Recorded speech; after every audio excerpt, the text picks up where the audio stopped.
Et salut mes loulous, on se retrouve aujourd'hui pour un semis de laitue. On va voir deux variétés en particulier. C'est parti, générique.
Alors, avant de commencer sur les semis, je tenais à faire un point rapidos sur les dispositions qui ont été prises via le dernier live.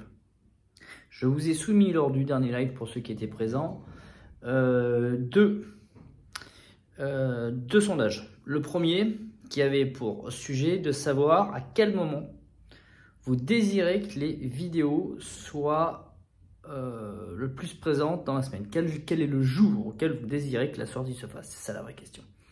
Puisque je désire structurer et moderniser la chaîne. Et pour ce faire, on va cadrer un peu plus la chaîne, c'est-à-dire éviter d'avoir des sorties de vidéos n'importe quand, n'importe comment.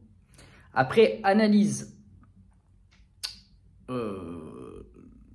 après les analyses du sondage que j'ai soumis, qui a recueilli, je crois, une vingtaine de votes passés, 20 ou 30 votes, je ne me souviens plus.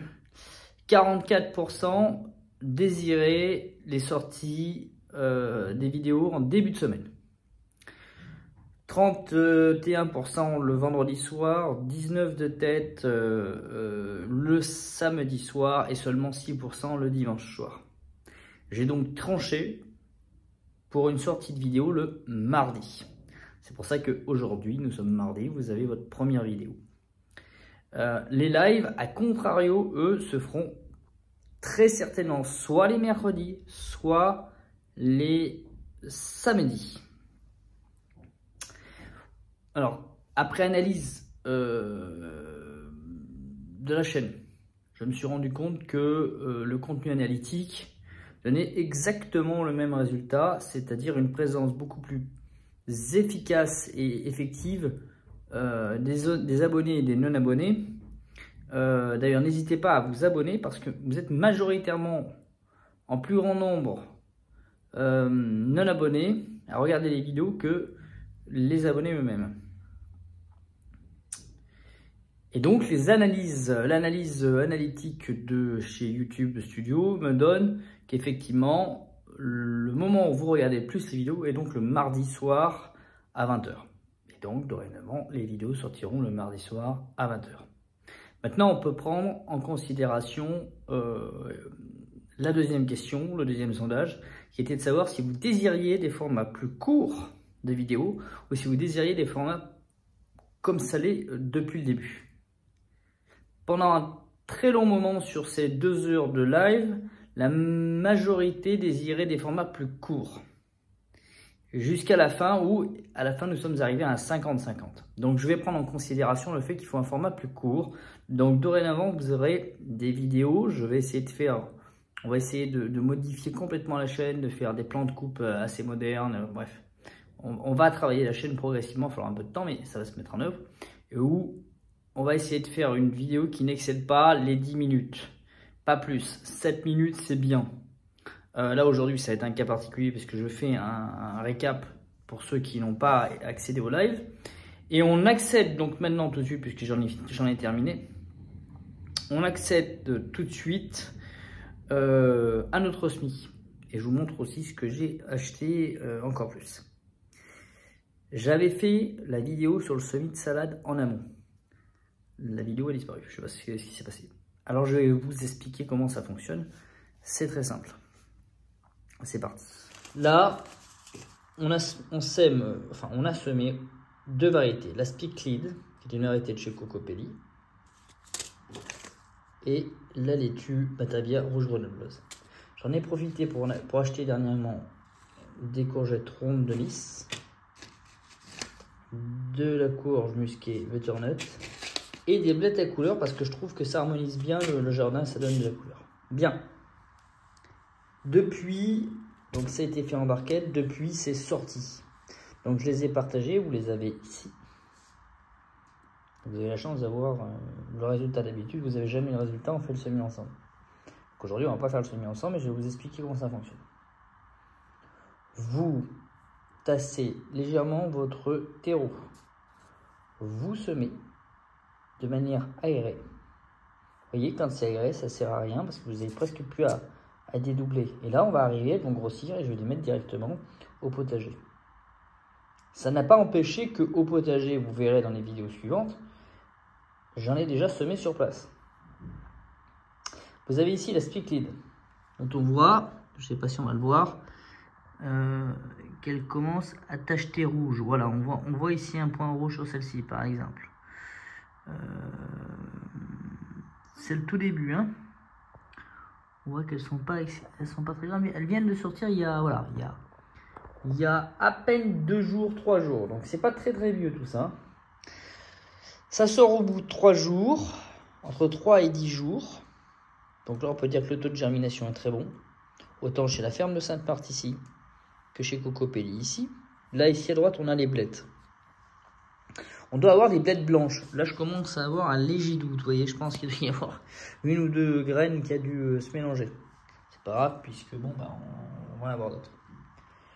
Vous semez à 0,5, donc à 5 mm de profondeur. C'est-à-dire que vous tassez, le mieux, vous posez votre graine et vous saupoudrez le terreau. Et vous tassez léger. Parce qu'il faut que... C'est fragile, hein, donc il faut que la pousse puisse sortir. Et vous maintenez arroser le terreau de manière très humide. C'est aussi simple que ça. Une fois que c'est sorti, ben, vous arrosez que dès que c'est sec, quoi. Et voilà comment ça se passe. Quand elle va être au stade de plusieurs feuilles, qu'elles vont avoir grossi, on pourra les transplanter directement au potager. Vous maintenez surtout un taux d'humidité. Mi-ombre, c'est bien en termes d'exposition. Évitons le contact trop permanent. Ou alors du coup, si vous mettez un contact direct avec le soleil, évitez de les arroser comme je viens de le faire moi. On le voit ici sur les feuilles, je ne sais pas si on le voit bien, mais sinon ça va faire effet loupe et ça va cramer vos feuilles. Et ici c'est un légume feuille et tout son système est rédigé autour de ces feuilles. Donc si les feuilles meurent, la plante meurt. Voilà les loulous, vous savez tout. Taux de germination entre 13 et 20 degrés. Profondeur 0,5. Délai entre 3 et 10 jours. Et vous commencez à manger au bout d'1 mois et demi, 2 mois. Voilà, votre première salade, c'est un peu l'idée. Voilà, j'espère que ça vous aura plu. Vous appliquez ça sur toutes les salades. Alors vous avez des salades qui sont typiques, des salades précoces, des salades de mi-saison, vous avez des salades d'hiver. Enfin, voilà. Vous avez un peu de tout, qui sont généralement bien filtrés sur les sites des semenciers, ou selon la période dont vous désirez consommer vos salades, il faut vous adapter, quoi. Parce qu'il y a des salades qui sont plus sujets à la montaison, donc qui n'aiment pas la chaleur, qui vont être plus des salades de fin de saison ou début de saison. Vous voyez des salades qui ne craignent pas la montaison, qui elles peuvent se semer quasiment toute l'année, comme la grenobloise. Donc là on est face...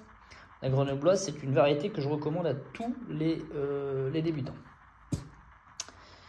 vous pouvez pas la louper. La grenobloise et la cressonnette marocaine, ce sont deux variétés que vous ne pouvez pas louper. La salade, généralement, ça se loupe pas. C'est difficile de louper de la salade. Donc, c'est un très très bon début de choix de légumes pour un débutant. Voilà les loulous, j'espère que la vidéo vous aura plu. N'hésitez pas à partager, aimer et surtout laisser un commentaire, c'est très bon pour le référencement. Je vous remercie, je vous fais des gros bibis et on se retrouve pour la prochaine fois. À mon humble avis, ce sera la prochaine vidéo, ce sera sur le terrain, puisque là on va avoir l'accès des... on a 7 vidéos qui sont déjà en montage, enfin en pré-montage. Voilà, donc vous allez voir, découvrir le semis de carottes, le semis de bourrache, le semis, tout ça a déjà été fait au potager, le semis de fèves, le semis de, on revoit le semis de radis aussi. J'ai planté toutes les capucines, elles sont plus à la maison. Bref, voilà. Allez, ciao ciao, à la prochaine. N'hésitez pas à commenter, aimer, partager et vous abonner. Allez, bibi.